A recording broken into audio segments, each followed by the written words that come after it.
हाँ तीनों तो वो बिना प्रभु को अर्पित किए करते हैं। हाँ महाराज जो प्रसाद रख रखा है ना वो हर चीज मतलब भी डाल के खाते हैं। वो तो बाहर कहीं गए हो तो अपने घर में ठाकुर है, जो बने पहले उनको अर्पित कर दो। महाराज जी मैं दूसरों के घर में रहता हूँ तो उनको ये सब मतलब ही नहीं, वो बोलते हैं कि मतलब अंदर से मन से कर सकते हैं कि श्री जी मैं आपको वो तो थोड़ा कुछ किशमिश मीठा रख लो, एक बार तो भोग लगा दिया। हाँ ये तो महाराज जी जैसे रोज सुबह मतलब किशमिश होती है ना वो एक बार हफ्ते में एक बार चढ़ाते हैं और फिर वो हफ्ते को नहीं, रोज थोड़ा भोग, रोज हाँ थोड़ा तो पवा दे, भूखे मत रखते थोड़ा। महाराज जी आपका है ना पहले का नियम वो है ना थोड़ा सा बदल सकते हो महाराज जी। गुरु पूर्णिमा पे जब मेरी दीक्षा हुई थी ना तब आपने नाम रखने के लिए आपकी तबीयत थोड़ी सही नहीं थी, आप जल्दी चले, इन्होंने बोला आप बाद में। तो आपका नाम रखना है? हाँ। अच्छा क्या नाम है आपका? मेरा नाम दीक्षित है महाराज जी। दीक्षित है? हाँ। अच्छा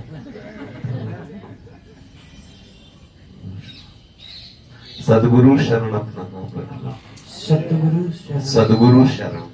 सतगुरु शरण। हाँ ठीक है महाराज जी मैं 3 महीने में एक बार ही आ सकता हूँ। 3.25 महीने में। महाराज जी श्री हरिवंश महाराज जी। रोहित जी, श्री हरिदास, पूज्य महाराज जी के चरणों में दंडवत प्रणाम। बाबा प्राय सत्संग में सुनते हैं कि हमारे वृंदावन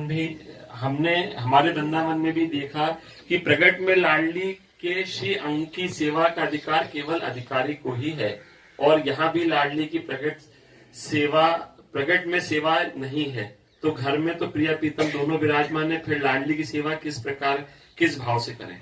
उस समय ऐसी थोड़ी देर के लिए भावना करो कि न मैं पुरुष हूं न मैं स्त्री हूं, मैं श्री जी की दासी हूं, मैं श्री जी की सखी हूं, और सेवा कर लो, कोई अपराध नहीं। आचार्य परंपरा से तो दीक्षित हो ही, उस समय थोड़ी पहले 1 सेकंड के लिए भले ये भावना करो मैं श्री जी की दासी हूं, बस मैं सेवा करो, कोई बात नहीं। प्रगट में थोड़ा अगर पुरुषत्व का अभिमान रख करके किया जाए तो दोष उत्पन्न होने की संभावना है, इसलिए सहचरी भाव से ही श्री जी के श्रीअंगों की सेवा का अधिकार है।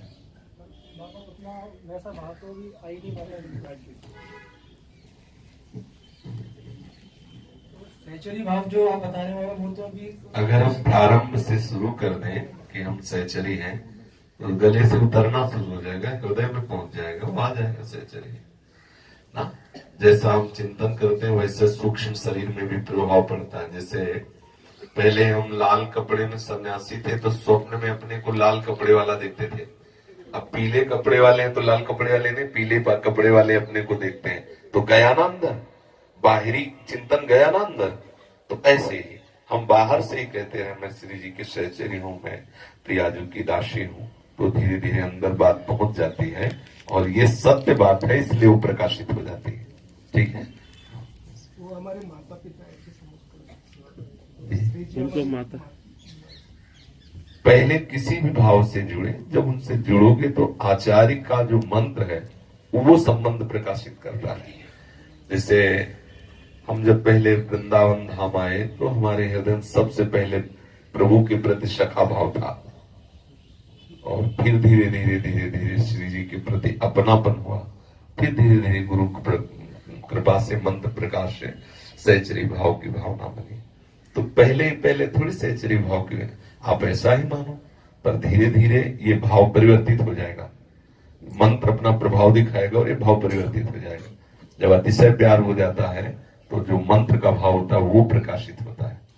हमारे अंदर तो बड़ी कठिनता थी ये भाव आना, क्योंकि संन्यास मार्ग के पथिक का हृदय एकदम अलग होता है, वो मतलब घोर वैरागी होता है, पर ब्रह्म परमात्मा तत्व की भावना को बड़ा निरपेक्ष जीवन होता है, उसको रसिक बना देना यही आश्चर्य की बात है। वृंदावन की कृपा, गुरु जी की कृपा, गुरु मंत्र की कृपा ही, नहीं तो हम सोच ही भी नहीं सकते थे, सहचरी भाव सोच ही नहीं सकते, सवाल ही नहीं था। जहां जिस हृदय में अहम ब्रह्मास्मि की धारणा हो वहां सहचरी भाव सवाल ही नहीं उठता, तो एकदम। पर यही है चमत्कार वृंदावन का कि ये इसके लिए कोई आश्चर्य की बात नहीं। इतने बड़े महापुरुष प्रबोधानंद जी और वृंदावन रजरानी और रसिकों ने ऐसी कृपा की कि हाँ, तो इसमें भावना करना, जैसे भी जुड़े, पहले जुड़े प्रभु से। हम पहले ही शर्त रख देंगे तो घबरा जाओगे, पहले हम जुड़े, कुछ भी माने, कुछ तो माने उन्हें अपना। आप भगवान श्री कृष्ण चंद्र जी यही उद्धव जी से कह रहे हैं, अभी कुछ दिनों पहले सुना होगा कि कुछ गोपीजन मुझे ब्रह्म नहीं मानती थी, केवल जार भाव से। जार भाव मतलब जैसे ब्याही किसी और को है और रति किसी और से, उसे जार रति कहते हैं। तो वो मेरे को केवल सुंदर पुरुष मान के बजती थी और वो मेरे परम ब्रह्म स्वरूप को नहीं जानती थी, पर वो मेरे को प्राप्त हो गए।